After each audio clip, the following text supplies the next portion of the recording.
Everyone, I am Sarah Hubbard, Grant Training Coordinator for the National Children's Advocacy Center and the host of today's webinar.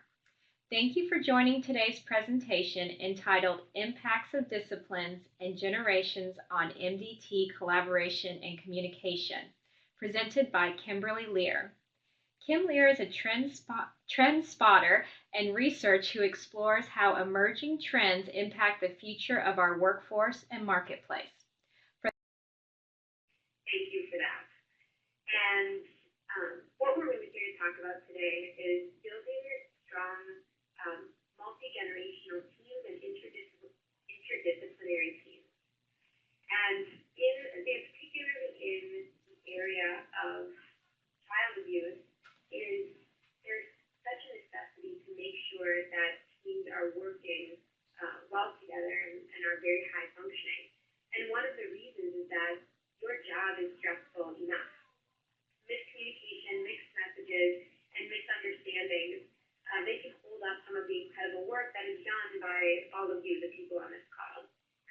So today we're talking about how to build trust and effectively communicate across generational lines. And when we have conversations about generations, really the best place to start is on the ground level to look at who the generations are that are showing up in the workplace today. So we have the traditionalists born before 1946 into a group of 75 million. And then we have the baby boomers born between 1946 and 1964, a big group of 80 million. Gen X, 1965 to 1979, a smaller group of 60 million. And Millennials, born between 1980 and 1995, a big group of about 82 million. And these are domestic numbers based in America. One thing, though, that you will see just in terms of demographics in the West is Gen X is a much smaller demographic, and one of the main reasons for this is the advent of birth control. And when that came on the market, all throughout the West, we see a shrinking in generation at that point. I'm going to go into a little bit of the theory about how this is broken down, but even before I do that, I do like to get a little temperature gauge of who I've got on the call. So if you want to bump yourself down a generation or whatever you want to do, just no one will tell on you. But I am going to open our first poll question, which is, which generation are you? And then Sarah, I believe, will pull that poll up. About 28% boomers, 28% Gen X, we have 33% millennials, and we have a Gen Zer on the call. First of 1 year, someone wakes up January 1st of another year in a different species. What we're really looking at here, the academic backbone of generational theory, is looking at events and conditions from your formative years. So your formative years is roughly your teenage years.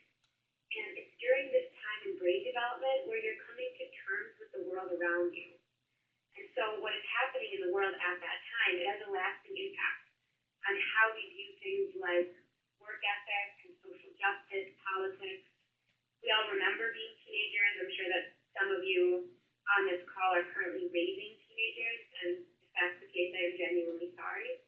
But it's this period of brain development where we're coming to terms with the world around us.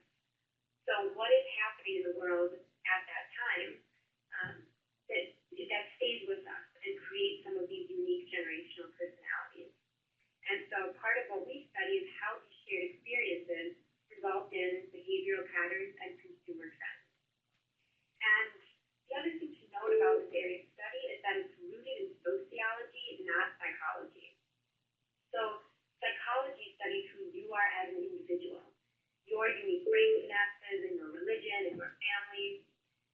And there are a lot of tools out there to look at the psychological side of the workforce. And this is Myers-Briggs, which some of you may be familiar with, or Strengths Finders, things like that. Where sociology, we're looking at broader macro trends. We're looking at demographic shifts. We're looking at evolving cultural norms. Why we can do something today that's totally acceptable. If we did it 20 years ago, it would have been wildly taboo. So this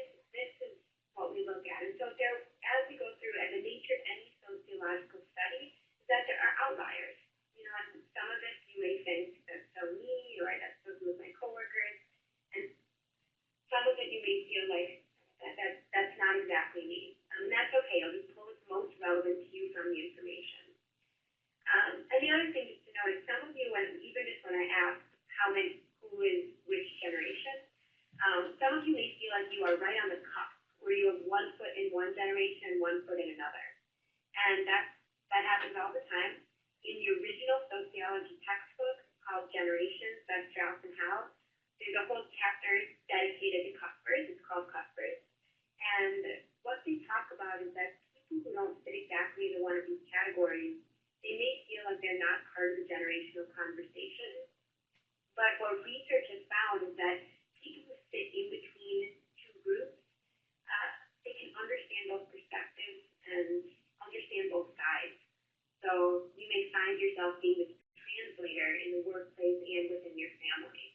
And that's a very important role as well. So when we look at the generations and we think about these events and conditions that shape them and how that shows up, the best way to do that is to actually look at some of these events and conditions. So the traditionalists, now this group is born before 1946, and so actually there's not a large number of traditionalists still in the workforce today. However, it's important to talk about because we do see a lot of activity with traditionalists in the volunteer space.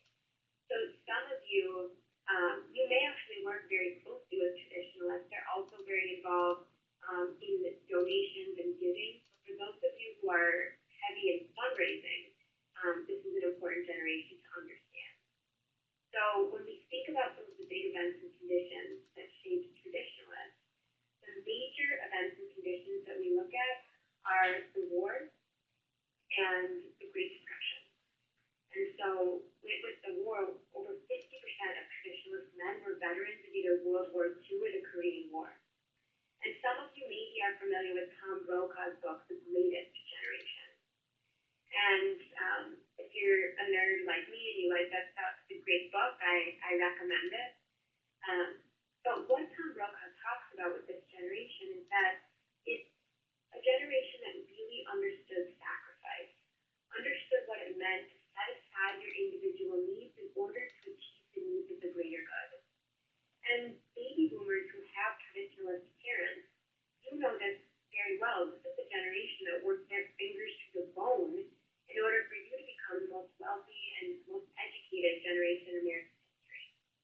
So they have left a lot of legacies on the way that we work today. And some of those legacies are the legacy of sacrifice, of loyalty. Traditionalists are very loyal to country, to brands, service providers. Some of you on this call, you may have grown up in a Ford home or a Chevy home. And I know for myself, my grandfather sold Chevys on the south side of Chicago, and I was not allowed to date boys who drove Fords, so that was the rule in my family. And we collect those stories all the time about that loyalty.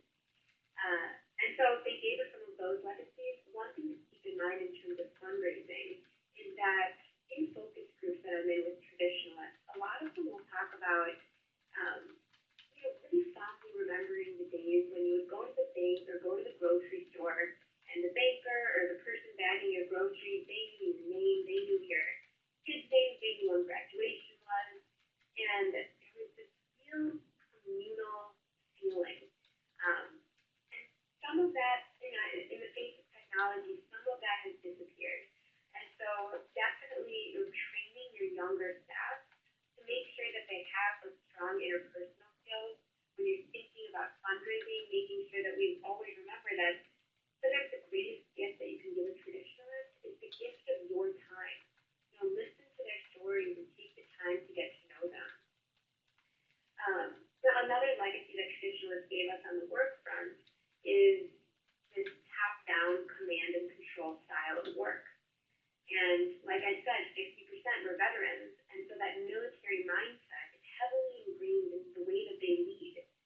And as we go through some of the communications between different disciplines and between different generations, we'll see how this top-down command and control style is evolving, and how, as you get to some of the younger generations, they don't respond quite as well to that. And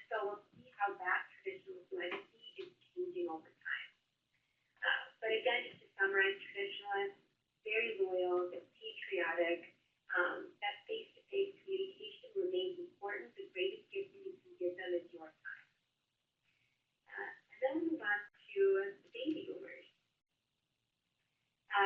The boomers, so my undergrad research is actually exclusively with baby boomers, on baby boomers. And one reason why I have this interest in the boomers is that if you study generations from thousands of years ago, you see that it's very rare for any generation to actually see the fruits of their labor. So typically what happens is one generation will work very hard to create change, and then they'll die, and the next generation will get to reap some of those benefits. And forgive me, that sounded less morbid in my head, but that is part of the cycle of change.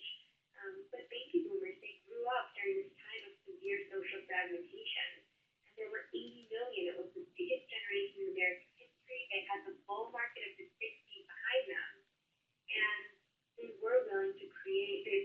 The world was telling them, if anyone is going to create change, it's you and it's now. And in many ways, they did. Baby boomers, they rolled up their sleeves, they fought the good fight, and it's a result of this boomer fight that we have a lot of the rights that we do today. And this is civil rights and women's rights, voter rights, the rights of the planet, all heavily resting on the shoulders of a very unique baby boomer youth culture. Now, as a result of these events and conditions, baby boomers became very optimistic and idealistic. They were told that they could change the world, and in many ways they did. And so one thing to keep in mind in terms of communication with baby boomers is that these optimistic and idealistic boomers are motivated by the good. And so even thinking about in the way that you communicate, either with donors, with volunteers, with colleagues, when you're working with, there is another side of baby boomers. There are some theorists who've actually split the boomer demographic, because there's the younger boomers that I talk to, they have some different memories. I lovingly joke that the boomers of the 60s kind of took all the good stuff, and then the boomers of the 70s came along, and that 80 million person population size had other implications besides power. The American infrastructure was not prepared for this boom in population. So baby boomers remember coming in, there were not always enough desks for everyone, not always enough books for everyone in the classroom. You go to fill your car with gasoline, it's the oil embargo, there's not enough gas for everyone. Baby boomers walked into the workforce, and there definitely were not enough jobs. And boomers learned very early on that if you were not willing to work late, there were 80 million people behind you, and they were willing to work late, and they would take your job. So these boomers developed an incredible work ethic that, baby boomers transformed the work week from 40 hours a week to 80 hours a week, which the rest of us are so grateful for. And we think about how that work ethic, the work ethic debate in the workforce today is going on, because something that happened is boomers, that very competitive mindset, first one in, last one out, and then Gen Xers came in, and they said, I'm going to work really hard from 8 a.m. to 6 p.m., but at 6 I have to leave, I'm going to my kid's softball practice. And, boomers are thinking, it's not even a game, it's just a practice, you definitely don't need to be there. And then we have millennials coming in, and it's like, I want to bring my dog to work, and I have yoga at noon, and boomers are thinking, what is happening to the way that we're supposed to be working? And so we do see these collisions happening around workforce. So a comment about this for leaders today, and especially in an industry dealing with children and advocating for children where you have an incredibly dedicated staff that you also don't want to burn out. But I'll give you an example of how this is playing out in the workforce. There was an experiment done by Accenture, and in this experiment, Accenture wrote up different employee personas. So it was fake, different employees that exhibit types of behavior. And one of the personas was a person who was the first one in, last one out, every day, and ate lunch in front of their computer working. Now, they showed this to baby boomer leaders, and the majority response was, this is perfect. this is exactly who I need to be working with. We need to hire these people. They showed that same persona to Gen X and Millennial leaders, and their response was, what could this person possibly be doing every single day from 7 a.m. until 8 p.m. and they can't even take a break for lunch? This person clearly doesn't know how to prioritize. They don't have good time management skills, and they clearly don't know how to leverage technology to work efficiently.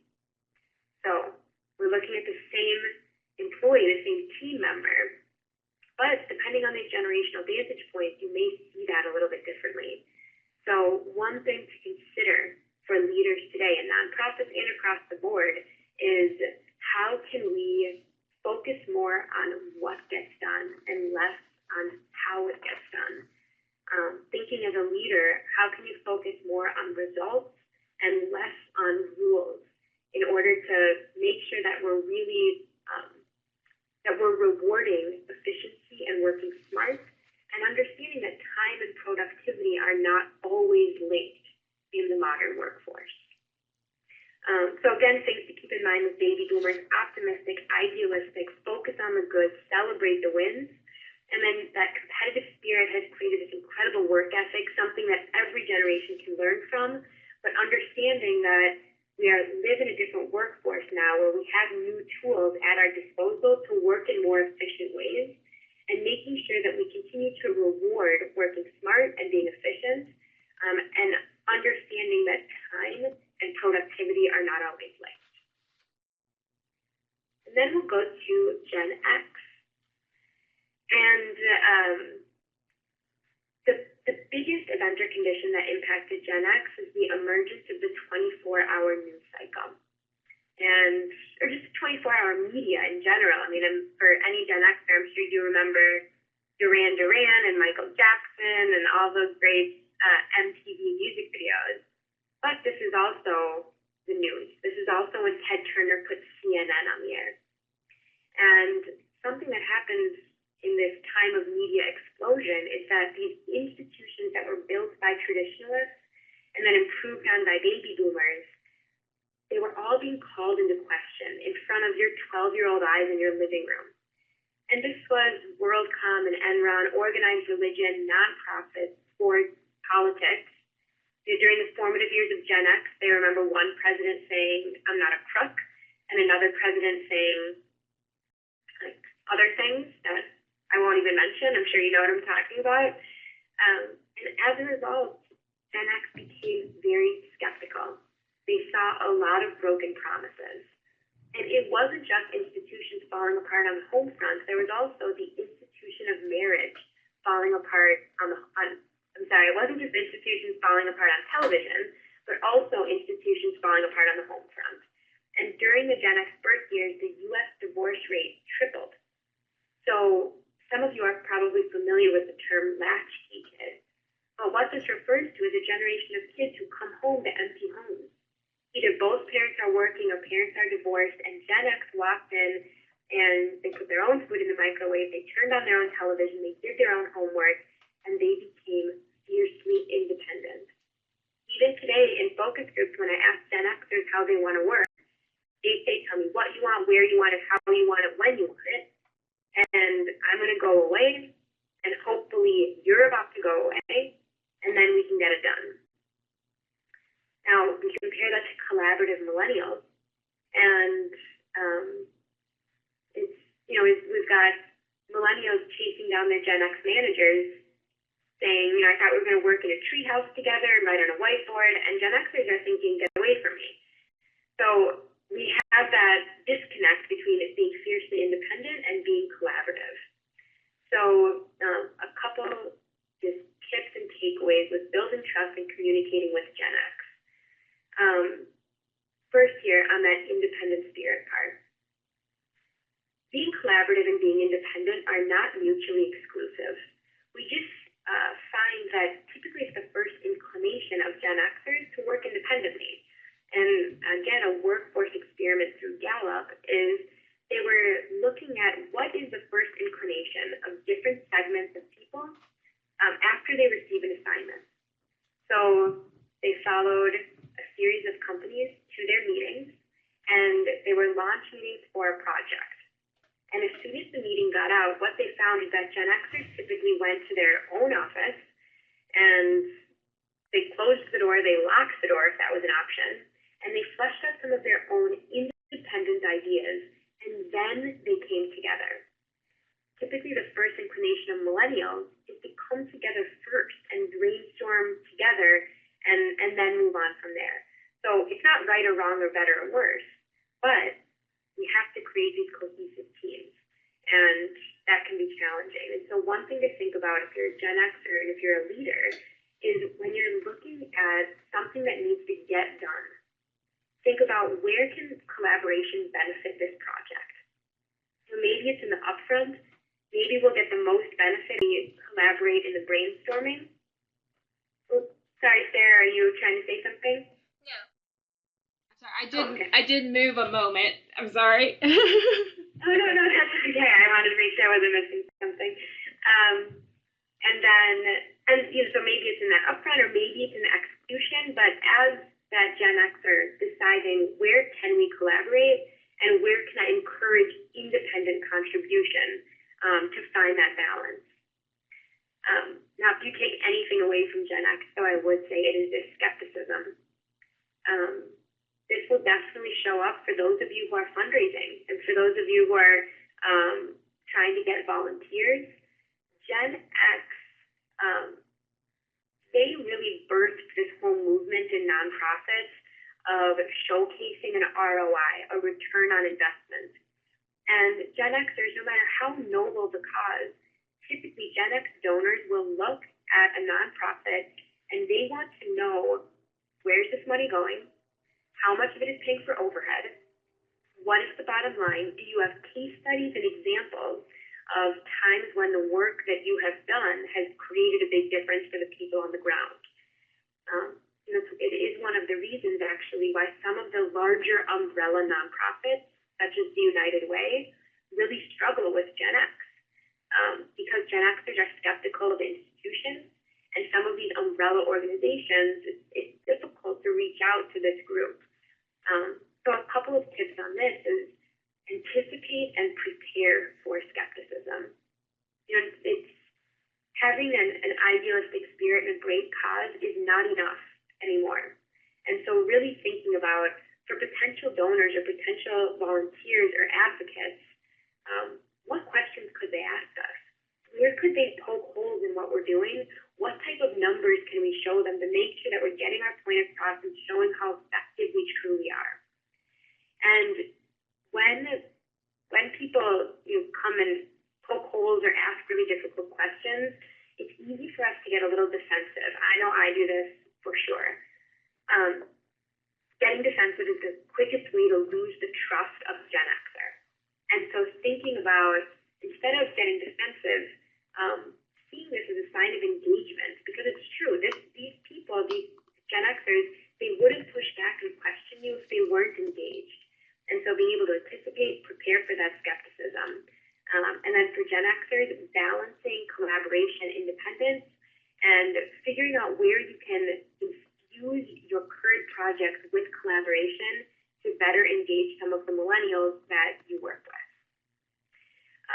And then we're going to talk about millennials, but I'm going to ask another poll question here in just a moment, because millennials have basically taken over mainstream media right now. This word is all over the place, and something that I find kind of hilarious about the topic of generations is that it's a topic of diversity that sidesteps a lot of the political correctness that comes along with every other form of diversity. So I can ask people, when you think about millennials, what comes to mind? And a lot of times I won't get very positive responses. And so I am curious from this group, the choices I'm giving you, by the way, are the words that come up most often, but just a word that comes to mind for you. When you hear the word millennial, what are some stereotypes you have in your head? So I'm going to exit out of the slides and go to the poll to see what we've got.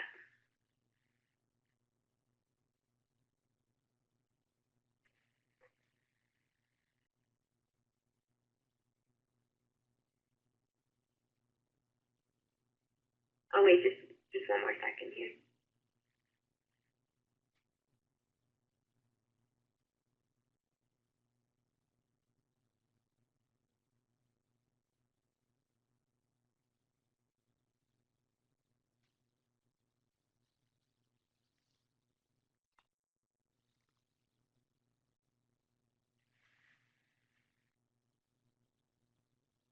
Okay. So we kind of went back and forth a couple times between tech savvy and entitled for the winner. This is a nice group. I will tell you that still today the number one word used to describe millennials is entitled.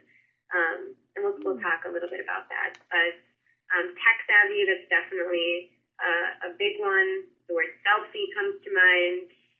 All right, this is perfect. Well, we'll address some of these stereotypes and where they come from. And Sarah, I'm so sorry. I'm the least tech. Oh, here we go. I'm gonna share my screen again. Here we go. So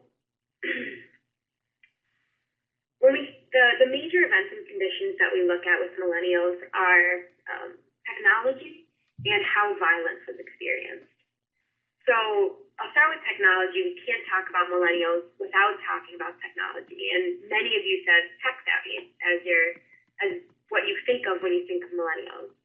And essentially what happened during the formative years of millennials is that the internet went social. And it changed the way that we do everything. It changes the way we work, the way we buy and sell, the way we lead, the way we build relationships. But the emergence of social media, what it changed more than anything was really the rate of change itself. There are 82 million kids who grew up in this country on a constant upgrade cycle, where there was always the next best thing around the corner. And this manifests itself in a lot of ways in the workforce. I'll talk to leaders in nonprofits, and they'll say, I'll hire a millennial on a Monday, and by Friday they want to be CEO. And part of that, we have to do a good job of managing expectations, but also part of what we're trying to do is to view the world through the eyes of a different generation. And you have to imagine if you're 12, 13, 14 years old and you grow up in a culture where every 6 months you're waiting down the street for the next Steve Jobs invention that makes the previous model look totally irrelevant, you can imagine that your perception of speed looks different. So that concept of the upgrade cycle is an important part of who the millennials are and how they show up at work today. And then the other is violence. And every generation has grown up with more than their fair share of violence. But with millennials, we're looking at the desks next to us. So this is Virginia Tech in Oklahoma City, of course, 9/11, Columbine. And there are a lot of reports that are done on how that type of interaction with violence at a young age impacts the psyche of youth, and no one would be more familiar with that area of study than the people on this call. Now, one area of our culture that this did impact in an interesting way is the education system. After Columbine, there was an influx of public money that went into the school system for things like guidance counselors. And these guidance counselors, they weren't there to get you out of biology. They were trained in trauma. And we were told in school, to speak up, that your voice matters. And this wasn't just guidance counselors, but this was a major trend going on throughout the 80s and 90s, where we shifted from children should be seen and not heard to a culture that put a premium on youth voices. And so this was guidance counselors and teachers and priests and rabbis and coaches and mentors, but no one was doing this more than baby boomer parents. Baby boomer parents and millennial children have a very close relationship. And this has some impacts in different ways in the workforce today. One has to do with motivation. A lot of millennials have a safety net where, and I just want to make sure. Hey, yeah, Kim, for some reason, I think your screen or your webcam went off. The webcam is on. Is my screen back on? The screen is back on, but the webcam did go off. You can put that back on if you'd like to, or you can leave it off, whichever one you prefer. All right, let's see. Guys, I apologize for the tech stuff. So I'll just address entitlement, and then I'm going to close with a few just major tips for everyone, and then we'll open it up to Q&A, and I'll look at some of the questions coming through. Now, this concept of these, shifting from a culture where children should be seen and not heard to a culture that puts a premium on youth voices, this is connected to this entitlement mentality, where young people were told that they have voice, and that adults are there to work with them, not against them, and they have that empowerment. And also growing up during a time of social media where anyone's voice can be heard. If you have something to say, if you have the right message, if you have this right medium, your voice can be elevated. And so something that happens is in the workforce, I'll talk to some leaders and they'll say, I really had to put my head down and keep my mouth shut and do the work for 10 or 15 years before I really had a voice. And now we're watching young people come in, and on day one, they want to have a voice. So a couple of tips on this. One, as leaders, you want to set the tone to find some productive venues for feedback. And I'll give an example. I think that's the best way to really showcase this, but there's an organization that I was working with and created some programs for back in 2012. And this program that was created, it's called the Dynamic Dozen, and this company landed on Fortune's Best Places to Work list because of this program and two other initiatives. And what they did is, on an annual basis, they identified a group of high potential millennials. For this group, they identified a dozen. And on a quarterly basis, these young leaders went and sat down at a table with the executives of this company. And during this time, they had a timed 10-minute slot to identify a problem. So, they didn't want it to become like a big complaint fest. So they just said, in these 10 minutes, tell us what the issue is. And then they had 50 minutes, 50, to provide a solution.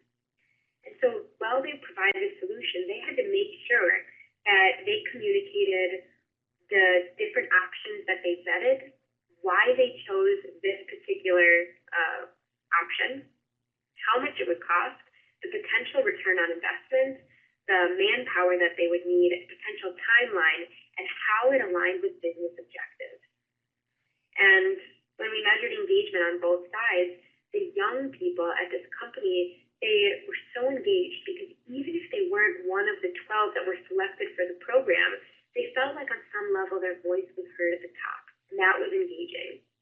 On the other side, for the leaders, they were very engaged because sometimes a millennial would say something stupid and, it was a coachable moment, but sometimes they would say something that you never would have thought of, and it was a moment to push the envelope, a time to do something innovative. And so as leaders, when we think about how engaging it is for young people to have a voice, and particularly when we look at the nonprofit field, a lot of millennials and a lot of people in general get into nonprofits based on this passion that they have. And when you're passionate about something, when you care about something, you want to have a voice, and you want that voice to matter, and you want to be empowered. And so as leaders in nonprofits, it's thinking about how can we empower these voices while making sure that we're getting work done, that it's aligned with business objectives, and that it's actually going to help the people that we're seeking to help. So I have more here, but we started a little late, and I want to be really respectful of your time. So I'm just going to close with a few tips, and then I'm going to go in and look at some of the questions, and we'll get some of those answered. But again, with the traditionalists, there's that spirit of self-sacrifice, of loyalty that face-to-face communication is still very important. The other piece that we talked about with traditionalists is that top-down command and control style of communication. And now we look at how much that has changed when we talk about millennials, where empowering voices, letting voices from the bottom be heard at the top. And so you can see how there's a conflict there. And I just want to make a note that I know that within this industry, you work in a really interdisciplinary way. And you've got lawyers working with police officers, working with nonprofit executives. And something to keep in mind here is that the nonprofit sector has typically done a good job of empowering their employees. And so it's almost second nature for nonprofits to bring ideas forward. Now we look at the legal field, and the legal field still tends to be extremely hierarchical. Top-down, command and control, put your head down, keep your mouth shut until you ascend into a place where someone wants to hear what you have to say.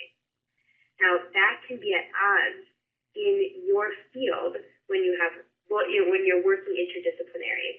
So one thing to keep in mind is when you are working with lawyers, we have to shift and make sure that we're respecting their chain of command and their hierarchy. And some of their rules involve things like never go over your boss's head, or you work with the person who you're assigned to work with.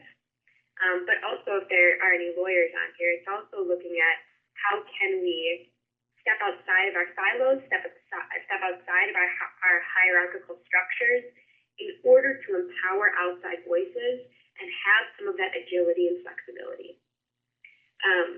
Then with baby boomers, optimistic, idealistic, celebrate the wins. If you're out there and you're fundraising or you're looking for volunteers, those success stories are the way to go. That's what will speak to donors in that space. And for leaders, are you communicating with a glass half full type of mindset? And then very competitive. With baby boomers, again, thinking about that work ethic concept, where for baby boomers, as a result of the workforce that they walked into, a lot of it was about the hours that you spent at work were closely aligned with how productive you were. Now, having some flexibility to focus more on results, less on rules, focus more on what gets done instead of just how it gets done. And then with Gen X, balancing that independent spirit versus that collaborative spirit, finding the best places for collaboration and encouraging independent contributions. And the skeptical generation, anticipate and prepare for skepticism. When you're working with donors, you want to focus on numbers, you want to focus on facts. What is it that you do that creates a difference for the people that you are trying to impact? Millennials, very engaged by having a voice. That's how they show their engagement. And so finding productive venues for feedback so that young people can bring their voice forward